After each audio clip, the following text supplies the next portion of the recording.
This week on the line, we've got Leah Cohen in the studio. Leah has so much to talk about. Welcome to On the Line. Hi. Today we have my dear friend, wonderful chef, Mom. And Dan's going to tell us a little more about our amazing Leah Cohen. I have a pre-prepared statement. Okay. I'm clapping. Yay. I'm clapping. Everybody clap with me. Just kidding. You know, Leah, so first of all, whoever told me to put my phone on airplane mode, but then told me to sign into Wi-Fi. Airplane mode, you still get phone calls, which is, that doesn't work. Just so you know. That's future going on the reference. cutting room floor right there. No, it's absolutely not. My mom's calling. All right, hold on. Hi, Mom. Hi, Mom. I'm going to tell a little bit later. I remember the moment that I met you. You make such a lasting and indelible Wow. impression. The moment, it was such a fun time. So Daniel Holzman, I'm very excited to introduce our next guest, Leah Cohen. Leah is a person who I've known. Leah is a person who I've had the very great pleasure of enjoying her food and friendship for many, many years. A restaurant neighbor and colleague, a fellow New Yorker, Boogie Down Bronx. Recent Jersey refugee and someone who's helping shape the future of food in America by introducing the wonders of Southeast Asian cuisine. Yeah. Leah found her passion for food early in life and never looked back. Throughout her career, she's been recognized for her raw talent, and her resume as a cook is one that any aspiring chef would envy, working through some of the finest restaurants in Europe and the United States. Leah's career took a turn for the even better when she was asked to compete on season 5 of Bravo's Top Chef. Most famous culinary, blah, blah, blah. You're amazing. The most famous season, too. as Season well. of, yeah. Was it? Yeah. That's Leah- what I think. Real? Yeah. There was a lot of famous people Yes. who've become famous from Yes. that. Yeah. Leah's time on the big screen helped her recognize and redefine her love for Southeast Asian cuisine and gave her the confidence to pursue her passion, which ultimately led her to opening Pig Khao in New York City's Lower East Side. Pig Khao was an immediate success and remains an institution and testament to Leah's love affair with food. Oh no, Jesus. What happened? Oh, you're fucked up. Oh, I'm so upset. What happened? It's the old script. And I called you the... You had a nickname for me? I did. I called you the queen of Southeast Asian cuisine. It was an alliteration. No wonder it didn't go. So, Wait. Leah Cohen. No, I'm not doing it over again. This is the beauty of the world. Wait, call her that nickname. I just did. The queen of Southeast Asian cuisine. I think it's great. I learned something about you reading your bio recently. Are you part Romanian? Russian, Romanian, Jew. Russian, Yes. Romanian Jew. Yes. I feel like there's depression in your past. I think there's depression right now. I'm not depressed. No, I'm just kidding. I'm actually a very happy person. My husband, on the other hand, Well, no. we can talk about Ben later. You have a husband that's you have a restaurateur husband, and not only is he a restaurateur, he's a partner. Yes, That's we unbelievable. scandal. He was my sous chef when we first started dating, and then he, you know, Hashtag him too. yeah, he Jesus. he scored the boss, and he, yeah, we got Sorry. married. Sorry to let that come out. Listen, I feel like this is something we should talk about. Not with just Leah, but No. like we talk about dating at work. Yeah, I mean, listen, you know, there's nowhere, who else are you going to find, right? And no one else is going to understand your life, your schedule. So there he yeah, was. there he was. And Well, I happen to be a big fan of Ben. I know. I know. love Ben. He is hilarious, dry, negative, positive, a great lot. dad. Dan, you would love him. I know Ben. So when I first met you, there was a failed food event that happened in Brooklyn. Remember in Brooklyn, Ooga Mooga. Googa Mooga. Googa Mooga. The great Googa Mooga. Do you remember that? It got rained out and we all lost thousands of dollars. Oh, yes. That was the second year. Yeah. So yeah. it was you and you were one of the chefs there. It was Jamie Bissonette was there. Dale Talde was there. Jamie from Boston, Dell from New York. And New York. everybody had like 10,000 portions worth of food. And then it rained so much that the fire department disallowed folks from going. Yeah, this was in Prospect Park, Brooklyn. And we were all there and we had all this food and there were no customers and we just got drunk. And you were dancing. I mean, Dale, everybody was it was like a Was it good or was it like drunk dance? It was bad, right? It was certainly bad. Like Elaine from It was Seinfeld. a drunken dance fest with all this like amazing gourmet food. And there was 10,000 portions for 300 people. And we had so much fun. And then the depression and that followed based on the fact that we all lost our shirts. I mean, people closed their restaurants because of that. Really? It was a bad Oh my God. She's like, I don't remember. force of nature. It was a force of nature. Okay, so let's talk a little bit about this queen of Southeast Asian cuisine. How great is that? Here's what I want to know, because I know you so well, and I know that you still struggle with getting people to realize that you are of Filipino descent, that you cook this kind of food well. You're an expert in this food.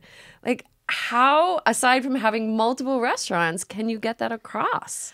I'd probably have to have like plastic surgery for people to actually believe. Actually, you know what I need? I need my mom to stand next to me because I'm literally like the white version of her. My mom is Filipino. She's beautiful. Beautiful, like looks Asian. And I look like the white version of her. And anytime I'm not next to her, people are like, oh, what are you? Like, people think maybe I'm Italian or maybe I'm like Spanish or something like that, or Jewish. But no one ever thinks I'm Asian. And then if I stand next to my mom, they're like, I get it. I see it. Right. But what I don't understand what the, like, sorry. I make Italian food. I'm not Italian. Like, what's the issue? The issue is, I think when someone wants a chef that cooks Asian food, they expect them You go to a look sushi restaurant and there's a certain white way. guy there and you're like, who's this white guy on my sushi counter? Correct. Fair enough. And so for me to be an authority on Southeast Asian cuisine, especially Filipino food, if let's say I go on a morning show, they aren't expecting, it doesn't translate to the audience. They're like, why is she the one that's educating us on a different cuisine, because she doesn't look like she's from that country. Judging a book by its cover. Correct. I've got a friend who's an actress and she's Latina, and she has like a white sounding name, and she literally had to change her name because she wasn't getting booked because they were like, you're not Latina enough. Yeah. She's like, I'm not Latina enough. I'm not Asian enough. Like, you know. Yeah. Yeah. It's amazing. You're not Asian enough to make Filipino food, but it tastes so good. Thank you. That's the thing. So if anybody ever goes into the restaurants, they know you're legit. Your food is incredible. But you know, I've had so many Filipinos come to the restaurant and they didn't know who I was, but they were like, oh, I heard the chef is Filipino. Is the chef here today? And I'm like, yeah, I'm the chef. Do you speak any Tagalog? That's what you got. Just the curse words. There you go. Well, that's all you need in that scenario. Makalak. Okay, come on. Can you give us a little something? No. Oh my God. So how do we, so on our, viral podcast that we're on right now, how do we let everybody know that they should come to your restaurants and eat this kind of food? I mean, I don't know where else to get this kind of food. I always go to your places to get that kind of food. I think actually there are a lot of more Southeast Asian restaurants. When I opened Pig Khao 12 years ago, I can't believe it's been like 12 years ago. Thank you. We're actually re-signing the lease. Yay. I'm so happy. Yeah, I guess. Like, I don't know. Lower East Side is like a little weird now, especially on that side. So we're only signing a 3-year lease because... Oh, really? Yeah, because I don't want to commit for 10 years in that location. I just don't know. It kind of took a turn for the worse after COVID, which is weird because it was starting to change. Yeah.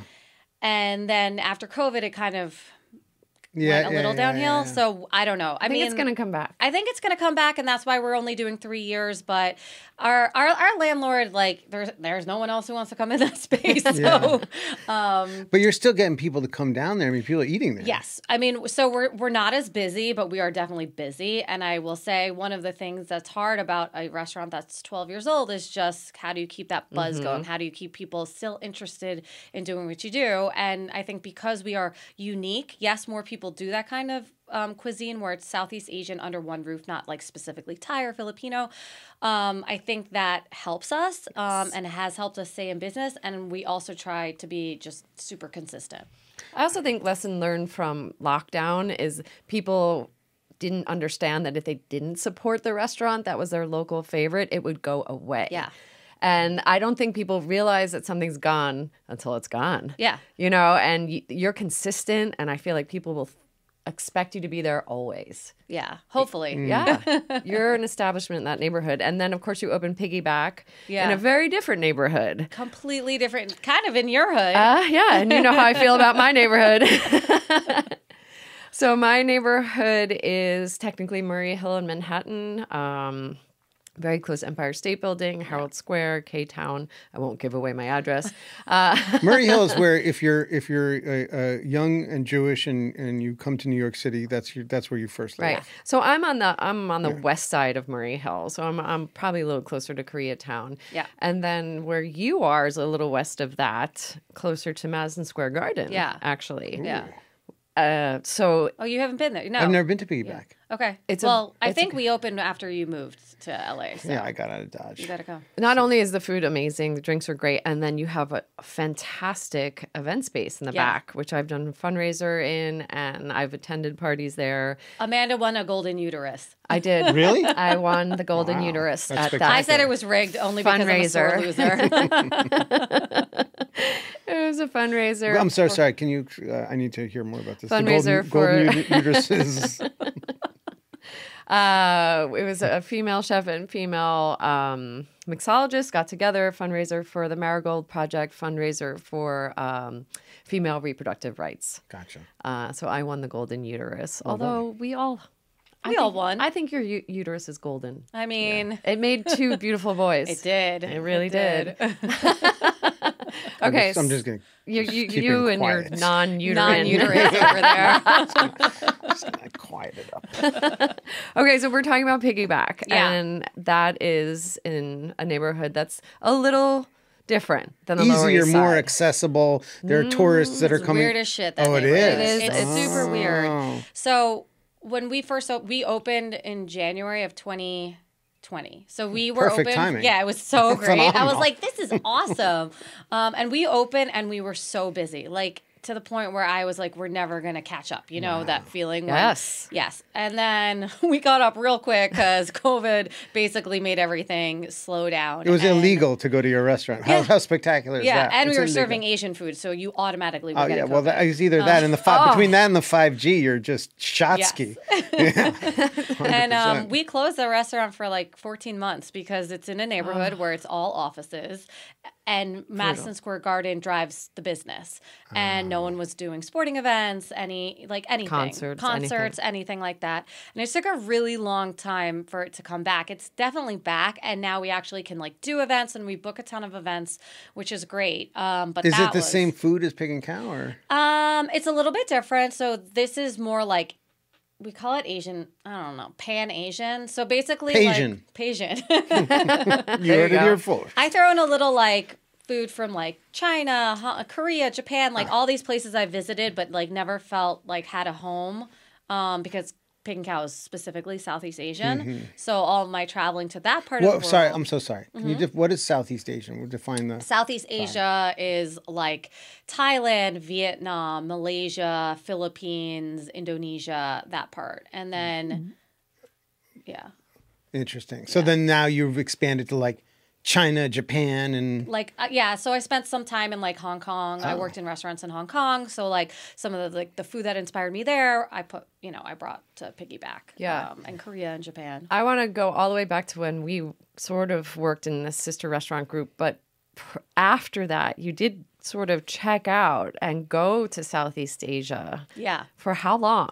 A little bit over a year. That's a big deal. Yeah, I was working in an Italian restaurant. We had the same owner, sister restaurants. That's how Amanda and which restaurant? I was working at Gusto in the West Village. And I was at Centro Vinoteca. I was Amberell's sous chef. And then I actually Oh took my over when God. she left the restaurant. and I was the chef there. What like an incredible, like incestuous little group of talented people all in one little place, huh? Yeah. Yes. Sasha was, I loved him when it was good. Sasha Munyak Yeah. was the owner. He also owns Manja restaurants. Can you say that with a little bit more? Oh, Sasha Munyak Owns a manja. owns a Manja. I had a different relationship with the owners, but we can go back to that. But I want to know I really want to hear the dirt on this. Now I'm like, wait a second. how you check out.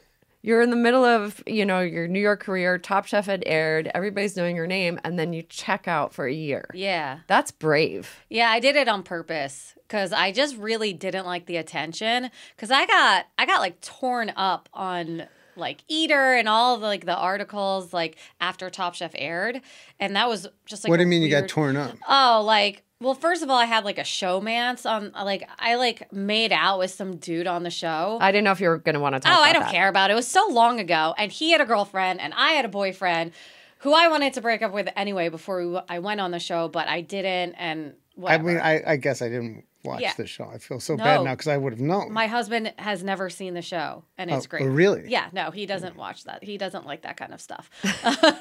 He doesn't like watching his wife and Make out baby with somebody mama else. make out. It's so weird. Yeah, that would be weird. So anyway, like I think I did okay. I was like young. I was 26. I was like one of the youngest contestants. I had never cooked my own food. I had no culinary voice. I didn't know who I was as a chef. And I made it to the top 5, but then they brought me back, and then I got eliminated. So now I'm like number 7 ranking, which I think is kind of bullshit. I was in the top 5. You're number 7 ranking all-time chefs on. No, just for that season. Oh, I'm like, holy moly, you're extra. Then I'd be like, Your number, yeah. Well, but you got press in a way that you didn't want to get press, right? For having a romance on television, and they really exploited you. Yeah, because you're a woman. And because it was Bravo, and because it's a new show, and because, I mean, it's juicy, right? Like, you don't expect to watch a culinary competition and see, like, people making out, which really you should be, because that's what we all do. We get drunk, and then we make out with each other at the end of the night. No. Speak for yourself. Dan and I have never done that. Bullshit. Especially not with each other. Well, not That's us actually three, not true. but- We've never had out. any. No, there's been no. And Neither I have want we, that to be no. Amanda. My wife is Neither going to way. watch this. My wife would not be happy with But that. I've at had all. makeout sessions with people from your season. Yes, I know. I've seen it firsthand. Oh my God. So embarrassing. Okay, so then I'm really, truly, I mean this. That's brave of you to say, I'm out. Yeah, I'm And out. That was a big decision. I'm going to pack a bag and move to Asia. I had one thing set up in Hong Kong with this guy. He was like the demon chef. I found out about him through No Reservations, through Anthony Bourdain's show. Oh, wow. And I said, I just thought he was like the coolest guy, and he really was. He was called the Demon Chef, and he had this like private kitchen in his apartment, and then he actually had like a big brick and mortar. And like I said to myself, one of these days I'm gonna go stage there. I'm gonna work there, and I actually did, which I thought was pretty cool because most people say they're gonna do something, and then moving to Hong Kong is not Big deal. It's not an easy thing. How did your parents feel about that? They were like, go. They were so wow. supportive. Are they still around, your parents? My mom is. Your mom. Yeah. And That's a big deal. yeah, they supported me financially. Obviously, I was making like no money. And I was able to travel all around Southeast Asia for a year. By stashing yourself? By myself. Wow. Yeah. What about like the language barrier? Language of food, man. The cucina somewhat. Yeah. Fantastic. That is fantastic. A lot of people speak English. I mean, Hong Kong, it's like. Yeah. But I did like Thailand, Vietnam, the Philippines, Singapore, Malaysia. Was the cuisine there like, I feel like the stuff that we were introduced to here in America is always, a kind of like, to our palate, version of whatever the food stuffs are that people are eating around the world. Were you confronted with food that was really kind of Gnarly. gnarly or anything that you wouldn't have normally? I think because I grew up going to the Philippines, like I've been going there since I was 4, and we would always stop in like a different country because it's such a long plane ride. I think I was training my palate at the time, but didn't know it from like a very young age, which is probably why I understand the flavors so well. So nothing was like that funky to me or that weird, but it was really great to try the ingredients from the soil, from the country of where it came from. You know, here, like the lemongrass sucks. The galangal is not good. Like California, you get much better produce, right? I always say, like, if we could open a Pig and Cow in California, it would be so much better just I mean, look at the slanted door. Yeah. The slanted door is spectacular because he just said, I'm going to cook my food, but with this incredible array. So you didn't eat anything that, somebody who's listening, who's not a chef, who didn't grow up in a family like yours. Yeah. You came across a bowl of intestines and you just slurped that up. I mean, is that kind of thing? No. Absolutely not. I mean, I've tried the balut, the embryo. Okay. The half, whatever. What's that, egg? Yeah, the egg. Yeah. Yeah. Yeah, I mean, whatever. I'm not that into it. So for those of you who don't know what it is, you crack open an egg and it is almost a fully formed. There are no feathers, but it's got a beak. Sometimes there are. Oh, there's like a little, sometimes you can get like a beak, but it's not like hard. I mean, but for me. It's not great sunny side up. No. No. Typically no. But like shrimp paste and like I love all of that funkiness. Stuff. All that funky, like. Are there any, like, I know that you love all the food from all the countries, and like, I'm obsessed with like the colonial influence from different countries and how that, how cuisine comes to evolve.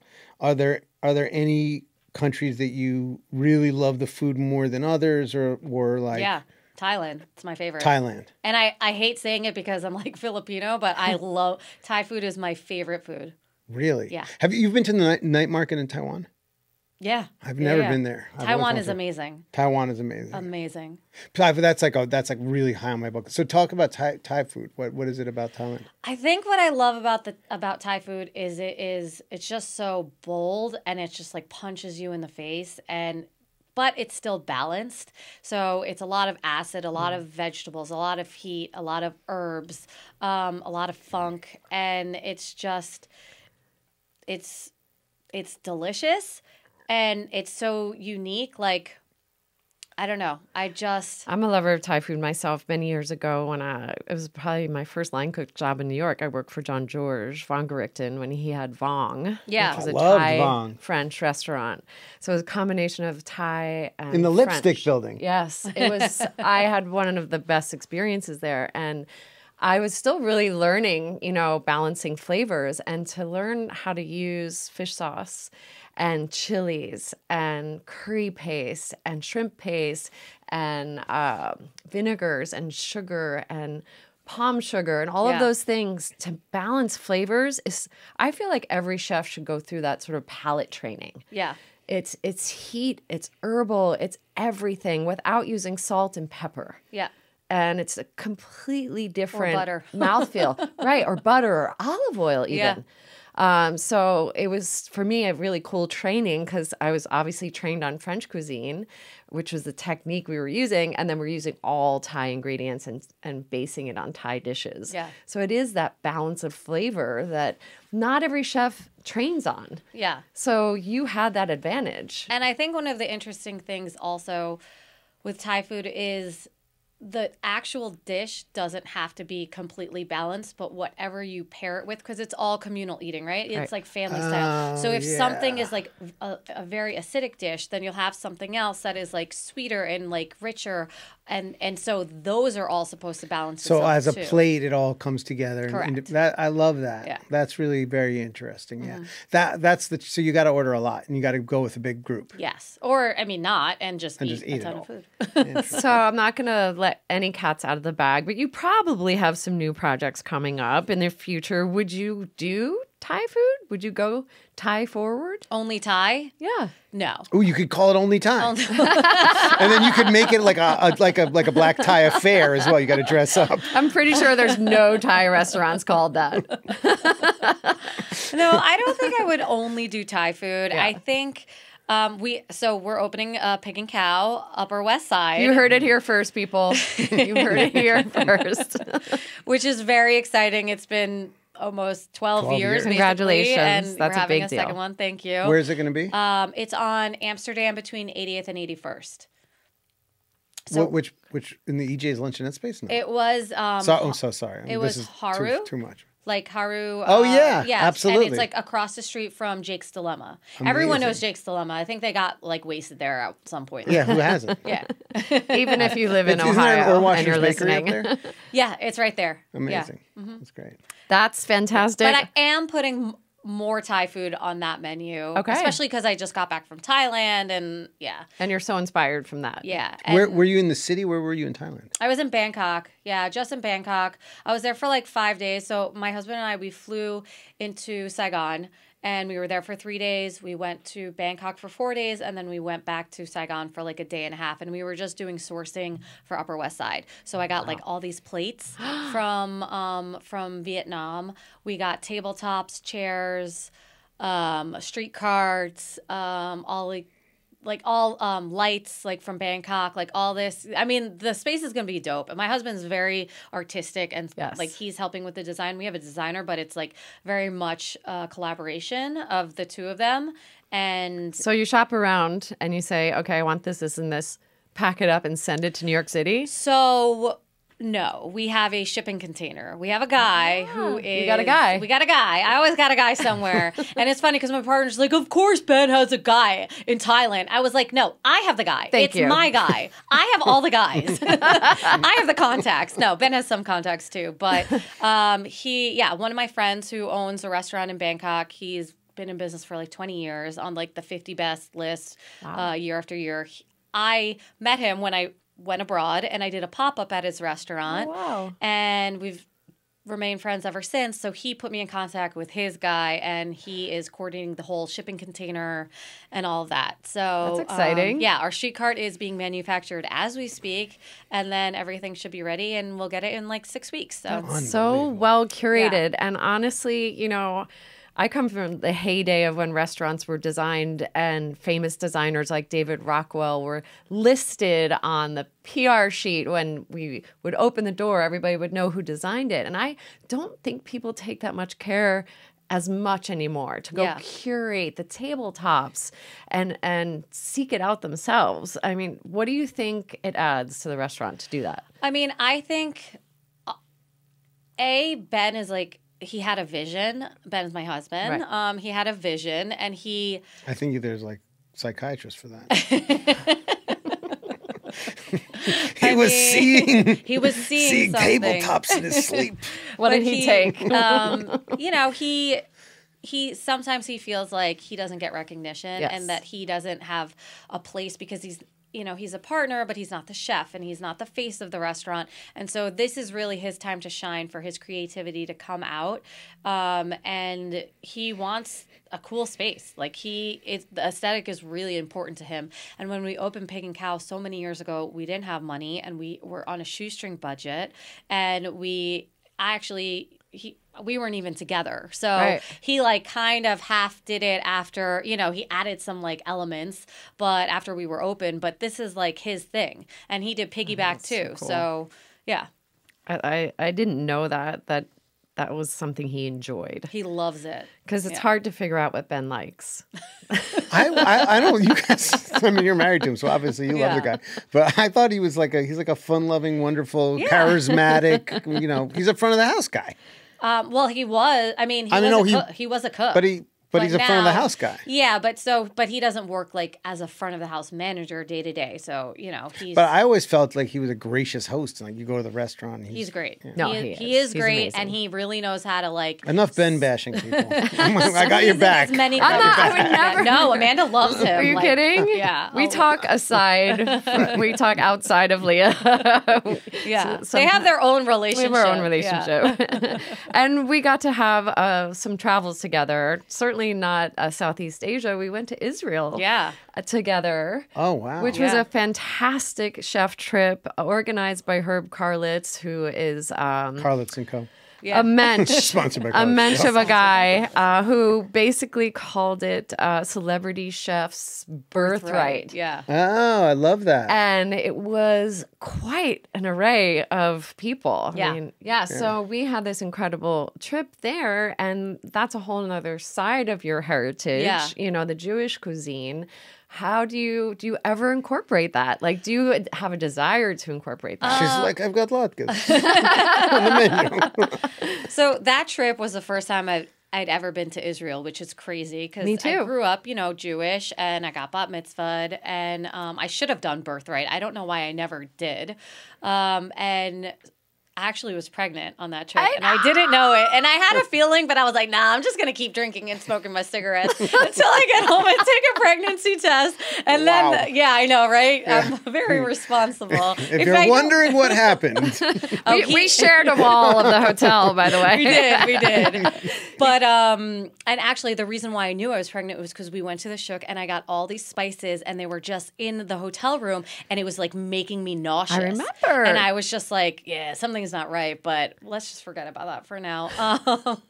I think it's really hard, like blending the two cultures together from like a food perspective. Of course. There's a lot of ingredients that don't cross over.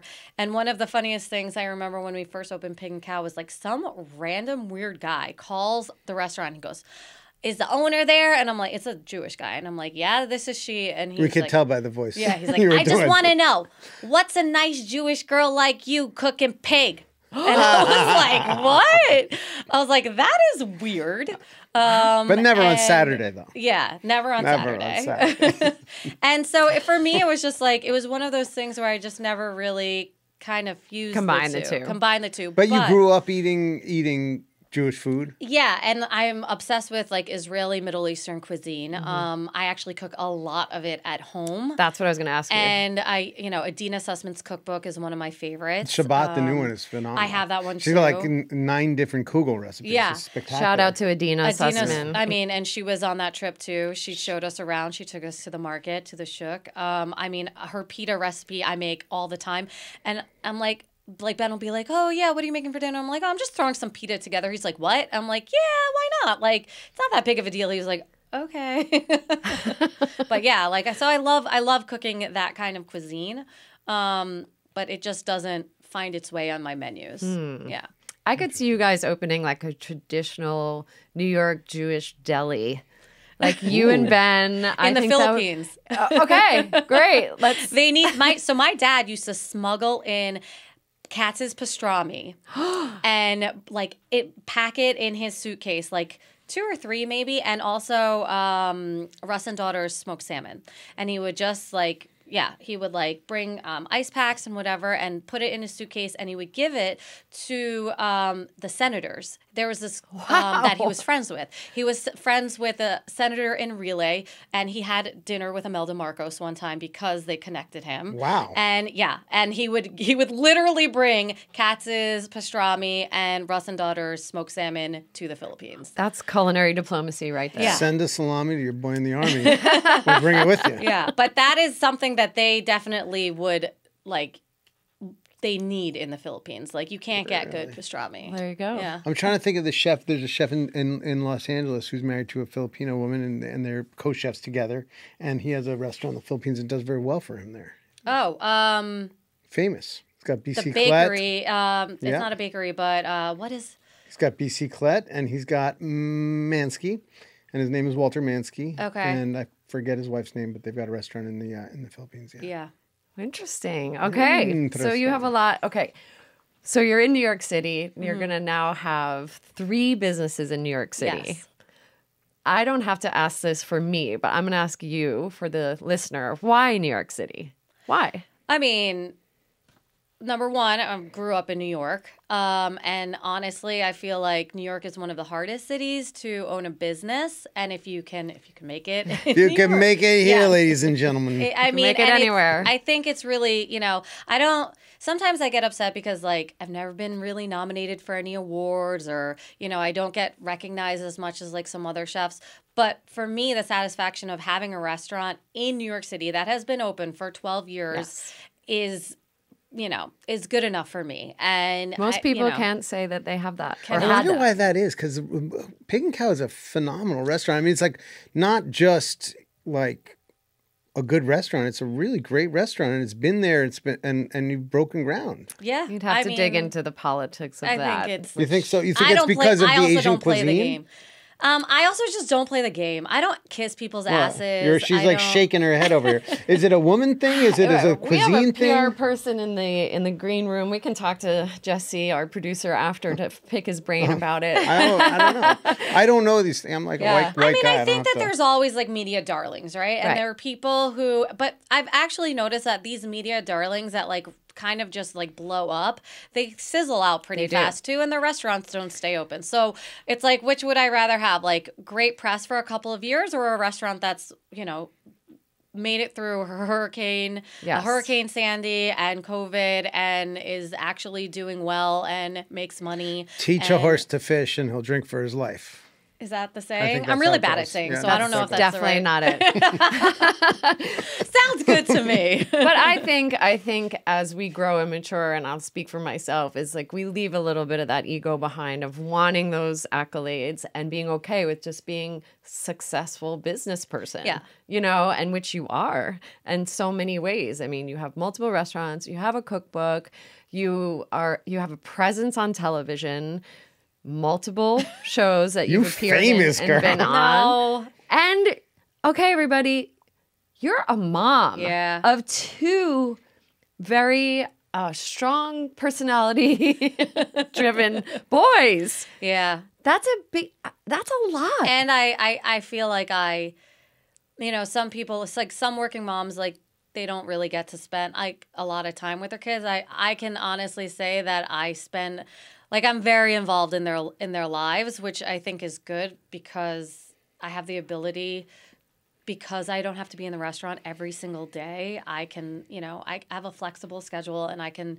you know, like today I'm not going to spend that much time with them, but like tomorrow I'm with them all day. Because you know what I can mean? control your schedule. Yeah. So, and it's really important to me because they're young now, and it like, I had a great relationship with my parents, especially my dad, and I just want to be with my kids as much as I can till they don't want to be with me anymore. And like right now, they're mama's boys. I don't know if you're a mama's boy, but like, I mean, if you're not a mama's boy, you're a kind of piece of garbage. right, exactly. I mean, and Ben's like a mama's boy, and like my boys love me, and I love it, and they just want to be with me all the time. And so I feel very fortunate with my schedule that I can just be with them as much as possible. Are you feeding them pan-seed at home, or what are they? No, you know what? They are so picky. It is so frustrating. Like they hit 2, and then they want like dino nuggets and like. By the way, you hit 40 and you want dino nuggets. I am 40 and I don't want dino nuggets. Sound ever. amazing. So I can see maybe the boys following in your footsteps. How would you feel about that?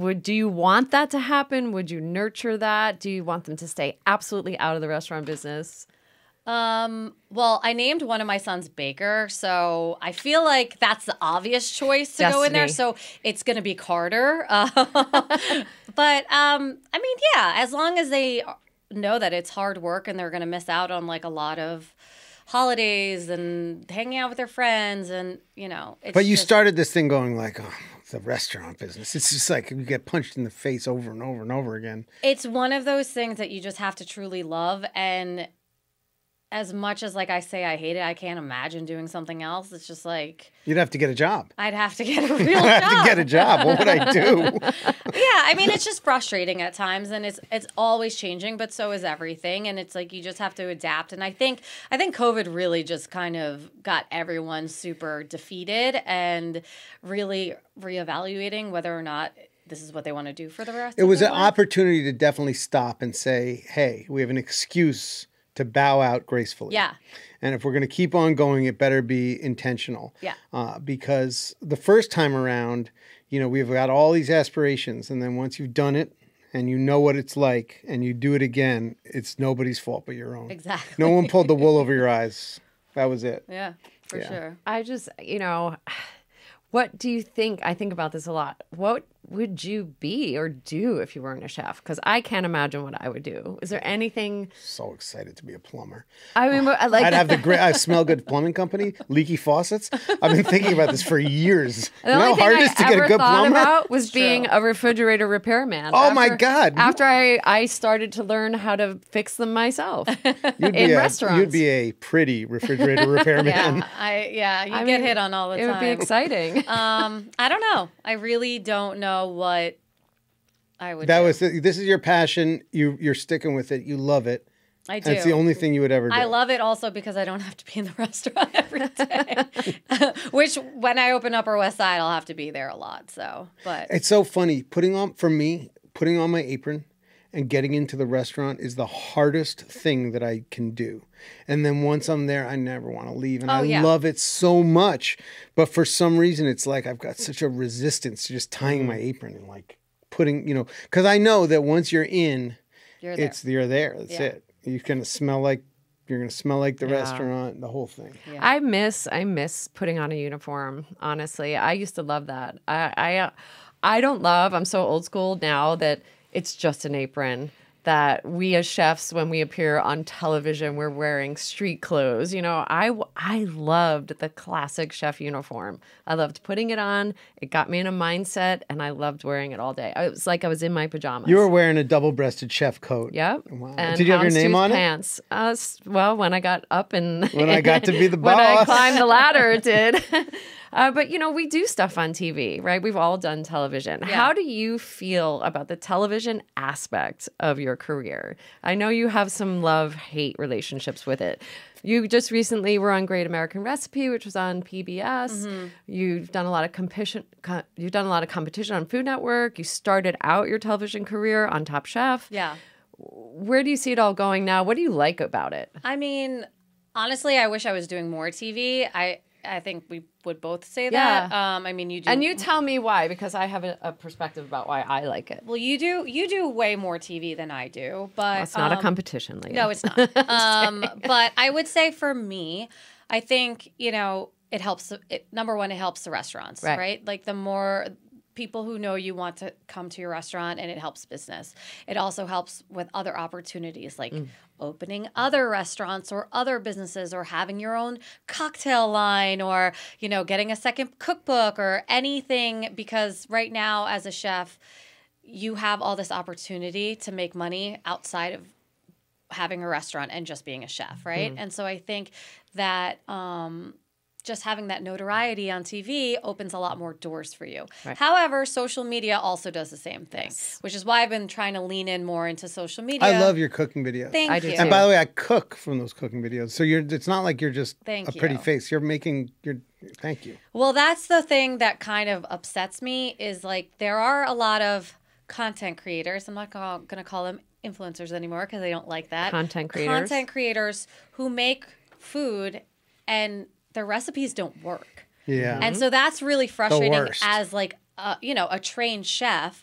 It's more frustrating when you're the poor sucker that actually got through the whole recipe and then blames themselves because their food didn't turn out. It's like, actually, that recipe sucked. Yeah, that recipe wasn't good. And there are some people who I've made their recipes and they have like, almost 1 million followers. And I'm like, oh, there has to be a reason why all of these people follow them. And then I make the recipe. I'm like, that did not work. And so that's what frustrates me about social media. But I think there is a great way, like maybe a balance between the two. Or if, Food Network or some other network doesn't want you on TV, you can go the YouTube route. And so I think there's just so much opportunity.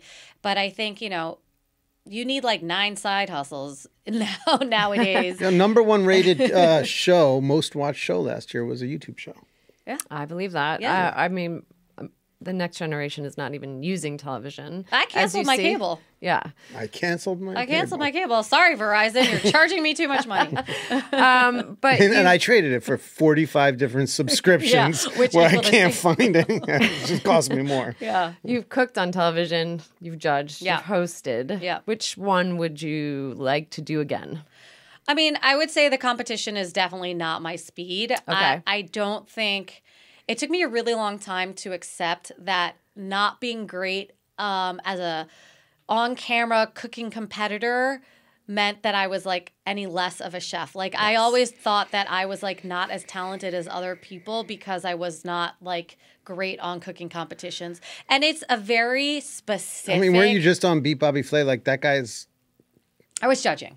Oh, yeah. I'm just saying like There are certain people Well, that are. I mean, Yes. on Chopped, I try to make it a point to always say to the chefs and on camera in front of them, we know this doesn't represent what you do in your restaurants. We know this doesn't represent you as a chef. A 20-minute time limit with a mystery basket and the pressure of making entertaining television, you know, is not natural for a chef. I mean, typically we're spending hours raising dough, you know, like it's its own specific skill that some people are predisposed to. Yeah. But a lot of people like work their ass off to get there. They study has for it. nothing to do with whether you're a good chef or not. I mean, I think we should just blanket statement that so that everybody can hear that.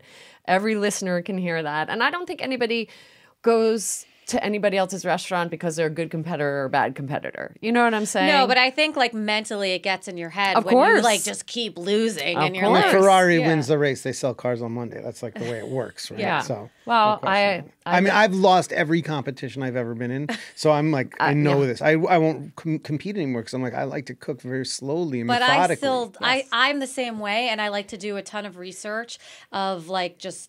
I just take my time normally. Yes. I was in resource room growing up. So I had untimed testing for the SATs. So clearly I'm a little slower than some, but like I do like to take my time. And I think that's maybe one of the reasons why I'm not good at cooking competitions or not as good. I also have a confidence issue, which I think I get in my own head about. Also, maybe if I did it a little bit more, maybe if they asked me to compete more, then I could get in a rhythm of doing only it. if you enjoy it. Maybe it's just because you're so judgmental, you just make a great judge. Only if you enjoy it. I'm very too. judgmental on myself. I mean, I think for you, for anybody listening, the biggest joy is eating your food. You know what I mean? Going into a restaurant and eating your food.